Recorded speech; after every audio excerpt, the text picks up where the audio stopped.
Oh, welcome. And thank you. As I said, my name's Mark and I work here at Green Prescriptions, and I know a little bit about you from the referral letter from the doctor. From my GP? From your GP, Oh. yeah.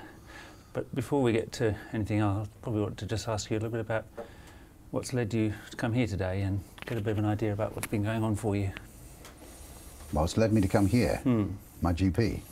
And what did he have to say? Well, you know, I had my sort of checkup, and it revealed that apparently I might have diabetes too. Well, that's what he says. Right. Frankly, I feel perfectly well. You know, I understand people with diabetes are a little bit plumper than I am, but that's really why I'm here, on his command almost. Right, so he kind of gave you a directive. Well, he did. He says he's going to put me on some sort of program if it gets worse. But as I say, I feel absolutely fine. So it kind of came a bit of a surprise. You're feeling okay. Yeah. You go for this checkup with the doctor, and he says you've got type 2 diabetes. I'm very surprised. Came out of the blue for you. Yes, I think it did. And you said you kind of don't fit that kind of type 2 diabetes look, that you kind of have this idea of people being a bit overweight with it. That's what I understand. You know, and I'm not overweight. I sort of look after myself to a limited extent in that way. But I'm a busy person. I suppose I burn off the calories. I don't know, really. It's my lifestyle. So it doesn't quite fit in your head, type 2 diabetes and your lifestyle? No, not at all. Comes as a big surprise. And what was your reaction when he told you that at the time? I thought he must be joking, to be honest. I thought, you know, why you look around you. I just felt that, I mean, I don't think he was wasting my time, because why would he do that? Yeah. Right? He's got a job to do. Absolutely right. He's got a job to do, and obviously the tests have come through, and I have got this signs of diabetes too. Right? I just think that, well, I just don't feel like it, Mark. So how you feel in your head? I feel and what the tests say, kind of like, don't join up. Well, physically I feel absolutely fine. I don't see there's anything wrong with me at all. I mean, I get around, I sleep pretty well, I sort of, you know, I'm compos mentis, I don't... Yeah. What's the problem? What is the problem? And how did this happen? It's probably kind of what you're also thinking. Well, how did this... Well, yes, I mean, I must admit I haven't done too much research. I've been a bit busy. Okay. But he was saying something about, I don't know, family or whatever, I don't know, and I don't know if it's hereditary. I think he said something about it being hereditary. So he mentioned that it might be a family thing and something you maybe got from your parents or something as well. Yeah, it could be, because my mother mentioned that my father had diabetes, diabetes too. And if I think about it, his brother, I haven't seen them for years, but he might well have it, because he is a pretty cuddly guy, you know, he's pretty big. So he fits the picture. Well, when you think about what the stereotype. Yeah, he's a stereotypical kind I of, guess. a little bit bigger, perhaps doesn't look after himself that well, and well, I mean, as far as I know, I haven't seen him for I don't know how many years. So you've got this knowledge, this awareness that there's some family history of diabetes. Apparently so. In the past. Apparently so. The doctor mentioned that as being a factor. I mean, it is hereditary, is it?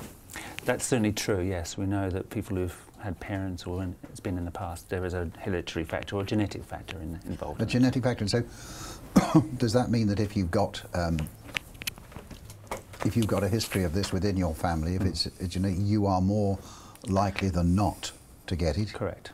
Yeah. Oh, so it's... But it's not inevitable. Right. Okay. Because it's genes, or the hereditary factor is not the only factor that causes it or is involved in its happening to you. So there's other factors that can I'm sure you're going to tell me what they are. Well, you've mentioned some of the things you know, and one of those is hereditary factors. You mentioned that, the doctor mentioned that. And What else do you know or have you heard? You say you haven't had a lot of time to do the research, but what else, other things have you? To be frank, Mark, I honestly don't know. I mean, I honestly don't know what causes it, because I've never had any reason. It came upon me from the GP and took me back. Yeah. The hereditary thing, I thought, oh, well, maybe that's the explanation. That makes a bit of sense. And why go any further? Yeah. It's there. Yeah. Can't help it. Yeah. They live pretty long lives, you know. Yeah. All right. They managed with it. Relatively. They went into their 70s. Yes. Yeah. Okay. I don't know if it would be helpful for you if you'd like to know a little bit more about some of the factors involved in type 2 diabetes. Well, if that would help. If there's something that you think that, yes, of course. Well, I'll perhaps show you what I know from working with other people and some of the things I've experienced from working with people. Okay. And see what you make of it. See if it fits a little bit more with where you're at. All right. We know that there is a strong family factor or hereditary factor, so that's one aspect. It also tends to happen a little bit later in life rather than something you might get when you're a teenager, this type of diabetes, so it's a later onset. It takes a bit of time for it to develop, maybe. And the main reason, I think, the main aspect of it is that have you heard about insulin? I've heard of it, yes. Insulin. So that's a hormone or a chemical that allows you to utilize sugar in your body. Right. All right. And type 2 diabetes, typically people have a resistance or a resistance to insulin in their cells, or in their fat cells or their muscle cells or the liver cells. They can't use insulin. And so sugar builds up in your system. Are you saying that they can't digest insulin? Is that? You need insulin in your cells, individual cells in muscle or in fat or whatever, to use up excess sugar or to utilize sugar. Oh, I see. So it's like a balance. That's right. So insulin, you kind of as your you have yourself control. a Mars bar, or something, and then what balances that out in the body is the insulin taking off the excess, or digesting, should I say, the excessive sugars? That's a good way to think of it. Is that what happens? Exactly. And what's happening in type 2 diabetes is your fat cells and liver cells and muscle cells are resistant to insulin. It's almost like they're saying, we can't use that. Why? And we're not entirely sure. There's a lot of research still going on as to how this happens and how that could be modified. But what we do know is that one of the key things in managing it is to try and modify or modulate, control the amounts of sugar that are in your system. Right, okay. Yeah. So there's a couple of things that we know that people with type 2 diabetes have to look after and have to think about if they want to control the amount of sugar that's in their system, which is the main issue that's causing some of the health problems that people have with type 2 diabetes. Too much sugar, and if it's not able to be utilized in the blood cell, in the fat cells or liver cells, in your muscle cells, it stays in your bloodstream, and that can cause problems with your circulation. So too high blood sugar and too lower blood sugar can be a problem. So sugar is the main concern in type 2 diabetes. And you mentioned earlier on a couple of things that the doctor, or you mentioned some signs that he was kind of a little bit concerned about.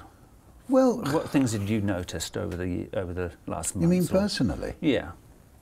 Well, I don't know. I mean, the thing is, you see, that I mean, I did think about this a little bit, and I thought, well, over time, if things happen slowly, you don't really notice as you get older. Yeah. I mean, I don't leap over 5-bar gates like I used to, you know.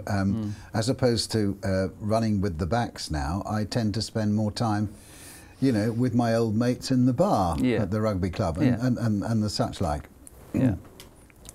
And the fish I'm hooking, I'm not after the kings anymore. I go for the snapper now. It's a bit easier, you know. Have a slightly more sedate lifestyle. Yeah, absolutely. Don't go See, as you hard just as you used do. to. Yeah. You just do. So you're less demanding, I guess, on your body. You realise, and you don't really want to do these things anyway. You know, you let the youngsters get on with it. Been there, done that. So you don't really notice. So I'm coming back to this diagnosis I had from my GP, and him saying, "You've got diabetes too." Well, I should feel like that, shouldn't I? Yeah, it should feel like there's something really wrong with you. Yeah, I mean... How have you been feeling over the last months? And you say you're very busy, you're doing a lot of work. Yeah, I mean, I'm a busy person, all right? My work, I work in insurance, so I'm always popping from one place to another place. Yeah. I haven't noticed. I really haven't noticed how... okay, I suppose I get a bit out of breath sometimes. If I rush too much, that's true. I suppose I don't go upstairs 2 at a time anymore.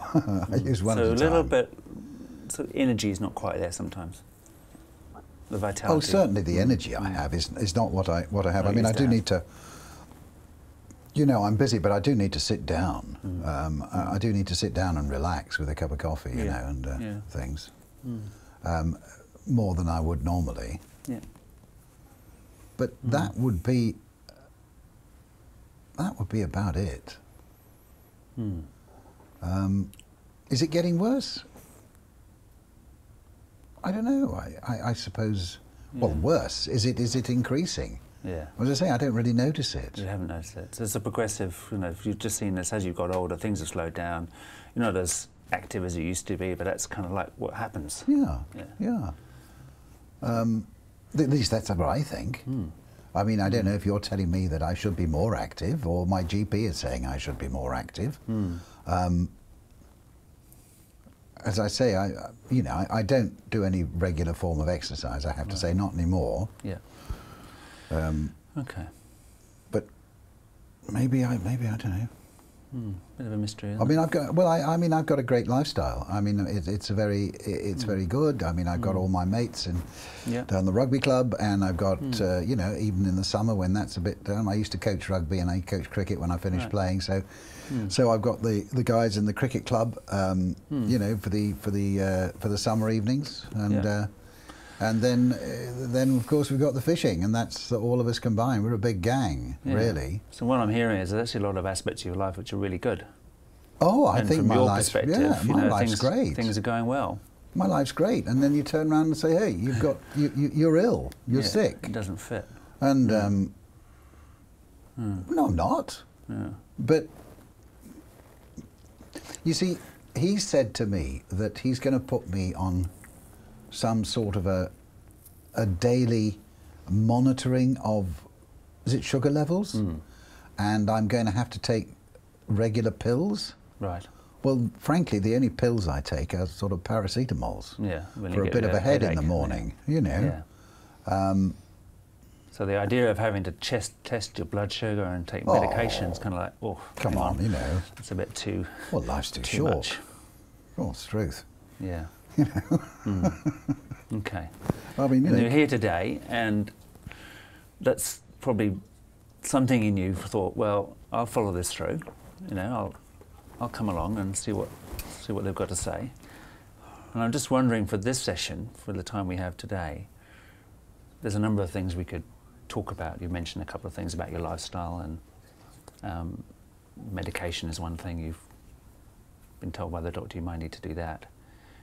And a number of things that we could talk about today. Which area would you think would be useful for you to focus on? There is something that you sort of prompted me to think about, and I split up. My wife and I were split up several years ago now, and you know, we've been married for many years, and I think she used to look after me because she used to do the cooking and stuff like that. Okay. And I have to say that I'm not the best cook in the world. And being on the run all the time, and you know, once I get back home, it's time to go down the rugby club or whatever it might be, or out with the mates. And I suppose my food is not as healthy, perhaps, as it used to be when she was around. She's moved down to Hamilton to live with her mother. Right. If you've met her mother, anyway. But so things since you've been on your own, since you've separated and divorced, and you've noticed that the things you eat and how you eat has changed. Yeah, I mean, mates and their wives are pretty cool about it sometimes because, you know, they'll invite me around for dinner and so on. And then, I guess, you know, that's when you, well, for whatever reasons you split up in life, you start looking at a home life of somebody else and you think, I used to have this. Yeah, yeah. And you think, this is nice food, isn't it? And, you know. And your partner, your wife, used to do a lot of that for you. Oh, she would do all the cooking. Yeah. I mean, I never boiled an egg without burning the water, you know. And so she would kind of look after what you ate and the healthy things that you ate. Totally, She put it in front of you and off you go. Totally. I mean, I was just in charge of the wine. You know. And now you have to think about what you might eat, and sometimes you don't eat the best. Well, this is what I'm saying. Maybe I'm not thinking about it. Maybe that's the thing. Maybe I'm just, you know, because, you know, there's the pizza shops just up the road. Yeah. And then there's, I mean, okay, I confess that lunchtimes occasionally I'm hungry and McDonald's is very convenient, or Kentucky Fried or whatever. Very appealing, isn't it? You know, it's very easy, and then you think to yourself, well, I mean, I do think to myself that maybe I should have a few vegetables around here or whatever, but then you can go out into the supermarkets, you know, and you can pick up what they call TV dinners, and so when you bring those in and you open them up and you put them in the microwave and there's vegetables there. Yeah, it looks pretty good on the plate. Yeah, it looks fine, you know. etc. I mean, so that will happen occasionally if I've got a night in. But cooking-wise, no, I haven't cooked anything other than boil the water for the kettle for a cup of coffee for ages. So food choices and what you eat and what's in your diet has not been something you've actually been aware of or had to think about in the past. No, I do miss her breakfast, I have to say. We always used to get a nice breakfast with... So one thing that you notice is diet and the eating patterns and when you eat. That's one aspect. What other aspects do you think you would be... Well, I used to be quite a heavy smoker. Right. I mean, I'd smoke a pack and a half a day. Yeah. And I knew that wasn't doing me any good. Right. I mean, the thing is that when you're I've always smoked. So, but when you're young and you're a sportsman, you know... You can kind of juggle those two things. Yeah, well, the two things, they balance out. You can still run, you know, and everybody else have a cigarette. You pass a cigarette down the back line almost, don't you? You know, just before the game goes. Part of the culture. Yeah, part of the whole thing. And it's changed a bit now, because in my day when we were playing, of course, it was very much more of a social game, which was spent in the rugby club. You know, that's why you played, and it was a big buddy-buddy thing. Yeah. That was rugby. And cricket was the same, really. But now over the years, you've actually reduced your smoking, or you've stopped altogether? Well, I was getting a bit sort of... I was getting a bit, you know, a bit wheezy, and I thought, I'm going to cut this out. But I enjoy smoking. I really do. I enjoy it. So I cut it down to... I suppose it's about 10 a day now. Okay, so you managed to reduce. Yeah. You were noticing that it's having an impact on your breathing and your health. Wasn't so good, and you related that to your smoking, so you managed to reduce your smoking. Yeah. I so you made a decision to do that. It's, you know, you say, why don't you give up? You got it down so far, why don't you just stop? Well, I don't want to.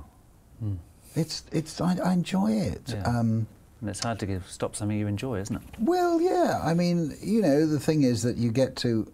You know, you've got to, when you get down to that, you have to regulate, sort of, you know, you have to be quite strong-willed about it, I suppose, in a way. So you say, okay, well, you don't have a cigarette unless you have a cup of coffee. Of course, that's a double-edged sword a bit, because then I found I was drinking more coffee, you know, so I could have a cigarette, you know. Yeah. And sugar in the coffee? Oh, yeah, 2 sugars. A couple of sugars. Yeah, a couple of sugars in coffee, yeah.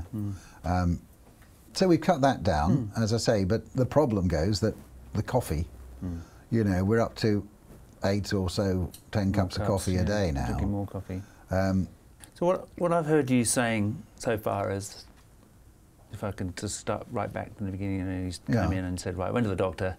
Sounds like you went for a kind of just a checkup. Yeah, no, you know, there's a friend of mine, one of the guys down the rugby club. He said, oh, I'm going for my annual, you know, MOT. Warranty of fitness sort of thing, you know. And I thought, no, that's an idea. I've never been for one of those. Get a checkup. Why not? So I'm 55, and you know, you read in the papers, you know, it's there. At 55, you will, you know, heart disease is more prevalent, and all these sorts of things that you get around about this middle-aged time. And so I thought, well, I'll go and have one. And frankly, when I went along, I was very confident. I thought, you know, the doctor's going to be saying, I wish I was as healthy as you, sort of thing. Yeah. But unfortunately, he came up with this. That's the only thing I think he really came up with. I So think everything else looked pretty good. Well, cholesterol's quite good. Cholesterol not too good. bad. Your weight's good. Yeah, not too bad. You are smoking, but you've managed to reduce that. Well, yeah, I've cut it down. Yeah. And I mean, that's been else, for years, mind. You know, you go ticking down the list. Tyres good, oil good. Absolutely. It's and all then looking we come good. to this. And hang on. Too much sugar in the tank or something. Yeah, there's something wrong with the this bit. So, yeah. And that doesn't quite fit with how you see your own lifestyle, because sounds like what you've been doing. You've made some conscious effort to be aware of some of those things that you might think are important. The thing is, you see, and I'm probably you've heard this before, but you know, people, they turn around and say, oh well, you know, doom and gloom prophets, you shouldn't drink, you shouldn't smoke. Yeah. And then I think to myself, well, maybe I shouldn't socialise. And then after that, well, maybe I shouldn't be alive. So kind of like a domino effect. Suddenly I'll be just, what's going on here? This is so many people's lives. And I suppose, you know, if it came down to it, then if somebody said, well, you can solve this problem by taking a pill once a day. You know, it'll keep it down and there will be no problems. And I could go with that. Yeah. But what I don't want to do, doctor was saying, or insinuating, that I'd have to change my lifestyle. Big, broad kind of, like, you've got to change everything. It was, and I said, well, no, I'm sorry. I'm not going to change my lifestyle. I've got to where I am. I'm reasonably happy. Okay, I wish I wasn't separated. Okay, I wish my kids were still around. You know, one of them's off now back in Europe, playing rugby in France. So your thought was, right, hear that, but actually, I don't want to make all these big changes in my life. I don't want to, because I don't feel that I need to. Yeah. I mean, it's, you know, why? I can't argue with the medical profession, Mark. The test is the test. Because I know nothing. You know. So, I mean, what suggestions would you have? I mean, what sort of... I don't know. I think it's up to you where we start. And that's a question I've got in my mind. You've mentioned a couple of things that you've already made some effort or been conscious of. You've mentioned the diet, you've mentioned your smoking. Those are two quite important aspects that we often talk about here. And is smoking related to diabetes then? It can have an impact, yes. So smoking affects your blood system, so it hardens the arteries. And over time, it can have a significant impact on healing of wounds. So people with type 2 diabetes, often if they get a cut or a bruise or something, it takes a long time to heal. Smoking reduces the amount of oxygen in your system, so that can further, you know, lengthen the time it takes your body to heal. So we know that smoking and type 2 diabetes together don't help. Isn't a good combination. Is it okay if you have one without the other? I'm sorry, it's a silly question. Well, the question is, I suppose, that I have for you is, where would you think, for you, would be a good place to start? If you were going to make any changes, even small changes at the beginning, rather than just thinking, oh, I've got to change everything, which sounds like you're not prepared to, you know, do a whole lifestyle change, and I don't think that's what we're talking about here. Where would you feel most comfortable to start, if you were going to make any changes at all? Where would I start? Well, what if I cut down on the sugar in the coffee? If we could have long blacks, no milk, and no sugar, that might be a start. I think I could probably handle that. And what we often find is that people make these little changes, small changes, and that starts to kind of sort of a rollover effect. The domino effect starts to happen, and you start looking at other aspects. So rather than thinking, oh my God, I've got to change all these things, I've got to stop smoking, I've got to exercising more, I've got to, you know, start eating more fruit and vegetables, you might start with these small changes and then... I mean, how much exercise should I do a week? I'm reluctant to give a prescription for that, because I think it's really up to you, and I think it depends on how things go as to how much you need to do. Right. You mentioned earlier on the doctor's talking about you monitoring your blood sugar. Yeah. So depends on how that goes. If, let's say, if you start doing that and you do some more exercise, you start to have longer blacks rather than short blacks with lots of sugar, and you cut down the sugar and you find your blood sugar starts to come down, then we're heading in the right direction.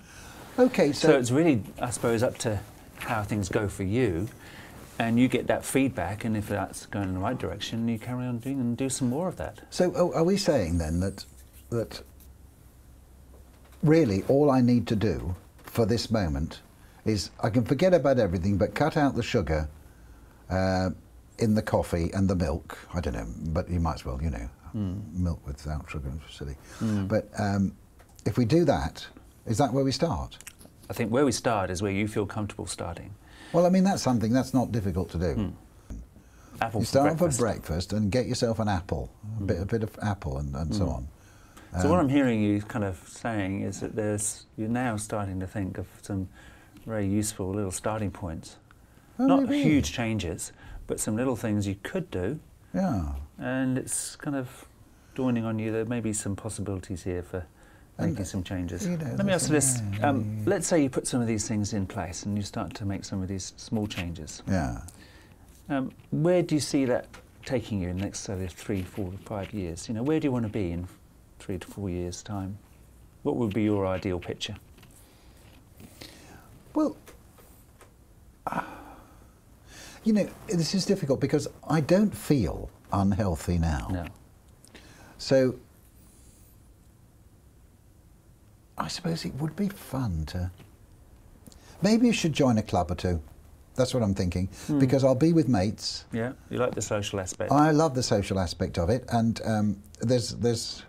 I know there's a bar in this club as well.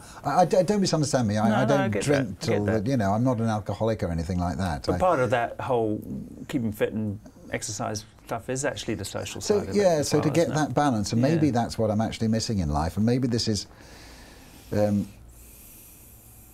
I mean, yes, I do get up in the morning sometimes, and I suppose I do feel a bit...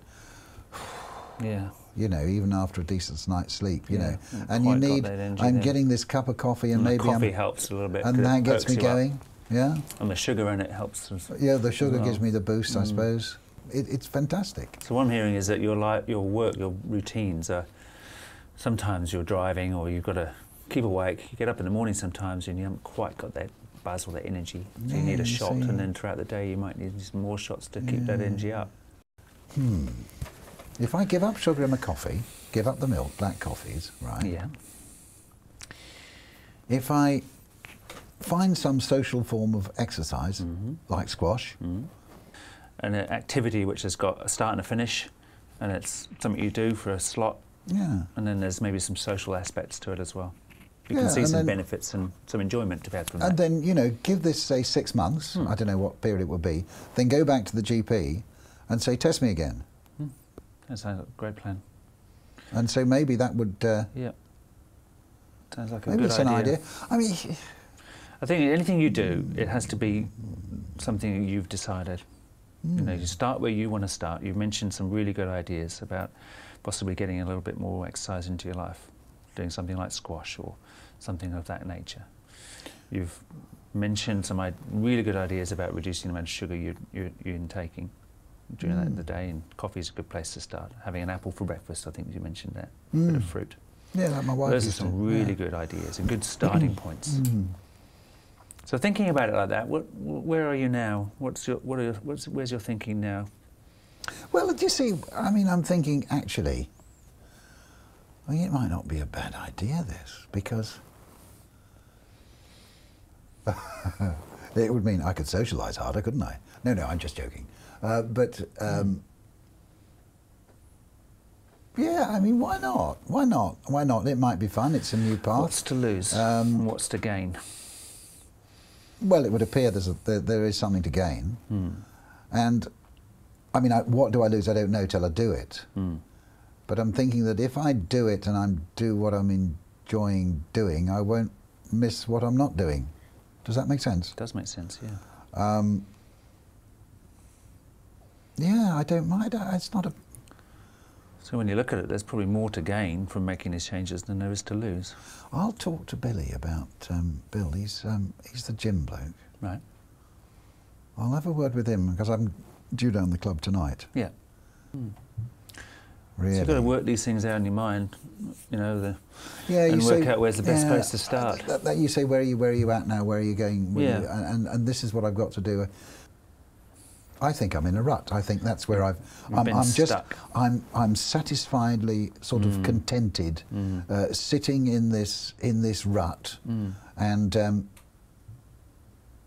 that my doctor has actually diagnosed me with diabetes 2, which he says can be managed, and you seem to be insinuating that it can be managed. Indeed, yeah. Maybe this is a blessing, actually, so because I think to myself, well, if somebody hadn't diagnosed me with diabetes, I'd just carry on and sit in the corner of the bar and chat and talk and probably get fat, I don't know, and make it worse. And yeah, maybe. So it's been a bit of a shock, but now you kind of reflect on it. Maybe this is a bit of a shake that I needed, you know, just to sort of remind me. I might feel okay. I might, from my perspective, your perspective, you're thinking, well, what's the problem? Everything's fine. But now you seem to be thinking, well, maybe things weren't or aren't as good as I thought they were. Yeah, I mean, I think you're quite right. I think you just... Things could be better. I don't know, you become sedentary, don't you? No, actually, this is quite exciting. Actually, it's quite exciting. Yeah, I sense it in you that you're quite invigorated by the idea of... I mean, this is cool. It's like an old challenge again. This is good. And... You're up for the challenge? I think I am. I mean, I never thought about it, but when I think about it now, it's what am I doing here? Why am I like this? Why am I just happy, contented to drift? To think about when you were, just this is an interesting question, see what you think. You were a coach, maybe you will be a coach again. Yeah. What would you say if you were talking to yourself, if you like, you know, if you were the coach saying, right, so if I was, sort of observing, as it were, watching myself, what would I say? Well, I would say, you know, are you happy? Yeah. That will be, you contented with that performance of you and your team? And I suppose our own personal lives are a little bit like that. There's lots of different aspects that need to be tweaked. Yeah. Modified, looked at, to get the best out of ourselves, to get the best out of the opportunities we have. I think you're right. I think, and again, you put them together, and it's becoming it's a sort of an individual team job, isn't it? Really, that do a bit of this and do a bit of that. Some good things some things I'm good at, and there's some other aspects where you think, but I don't have to give up anything, really, do I? Here, it's not about giving up your personality or changing who you are fundamentally. Just tweaking things, just fine tuning a few areas, and being a bit more aware of one aspect of your life a bit more, like the food choices or whatever. Well, Mike, I've really enjoyed listening to your perspective and your story a little bit, and that's helped me a lot get an idea about where you're coming from and a little bit about who you are and what's happened in your past, and we've also talked a bit about what's going to happen next, and you've come up with some great ideas. What I hear you saying is that, you know, before all this, before you met the GP, things were going fine. From what, as you would have, you know, as you'd seen it, you were just doing your thing and getting on, working and being busy and being successful, and then suddenly this diagnosis, this doctor tells you that you've got a problem, and he comes along to me and talk today a bit about how you felt about that. Initially, it's probably quite a bit of a shock. It didn't quite fit with how you saw things. True. And as we've been talking, I'm hearing you saying that maybe if you look back to where you were before you went to the doctor, things weren't quite that right. Maybe things weren't as good as you thought they were. Now that I think about it, maybe they weren't. And we'll also hear you saying it's now possibly more possible in your mind that you could make some of these changes, rather than big, broad brush, you know, huge changes to your lifestyle. It's not about changing who you are. It's not changing huge facets of your life, but maybe just small steps that need to be taken. Yeah, you see, when you're kind of thinking about what those might be. When your life comes to a halt, your family splits up or whatever, and you don't have that anymore. I think you stop caring, really. You know, you stop caring about yourself because everything is just... Nobody there to to prompt you, and so, you know, you don't care.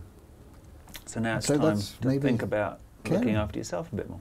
Maybe a bit selfish, but maybe why not? Why not? Why not? Yeah, that's a good idea. So, we ran out of time, but I just wanted to ask you a final question. Where to from here? What's next? Oh, right. Well, look, what we talked about. Now, you know, okay, coffee, right? No sugar. Start with that. We start that. I'm going to... I'll be talking to Bill about the gym, but I like the idea of actually going to do squash or something like this. And I'm going to down the rugby club, and I know it'll be accepted. I'll offer my services again because it was reasonably successful. And you also mentioned you perhaps going back and see the doctor and just give him a bit of an update as to... No, well, okay, I didn't. Yeah, I'll go back and say, well, look, I'd rather not go back to the doctor and say, I'm going to do this, this, this, and this. This is between you and me. All right. That's fine. But this is what I'm going to do. All right. Like I said, I'm going to make the inquiries. I will start that. Sure. I will give up. I'll give up the V drinks. I think. Look for some better wine, and take an interest. You're really. going to make a start. I'll take an interest, really, and but it's quite exciting, Mark. It is. Well, just to help you, because there's probably a lot of other questions you might have, other questions that might come up after this session. Yeah. Before you go, I'd like to just give you a lot of some information that might help you. Not too much. Not too much. Just some stuff that might just give you a little bit of background information on some of the things that give me a bit of background around reading. Type 2 diabetes and some of the things what it is. Yeah, because I don't really know. Some of that. And I'd like for us to meet again. So to catch up with you, we'll make an appointment before you leave, just to see how things are going and see what sort of little changes you've managed to make. I'd be really, what really are we pleased talking about? Sort of a few months down the line? It's really up to you. Probably a little bit sooner would be good. What, in about a month's time? Oh, that'd be great. Yeah, okay, I'm up for that. How's that sound? I'm up for that. Yeah, no, that's putting me. That's very gently putting my head on the block. Gives you a bit of a timeline. I don't mind that because it's cool. Yeah, I'll see you in a month. Yeah. No worries. Excellent. Thanks tonight. My pleasure. Appreciate it. Thank you.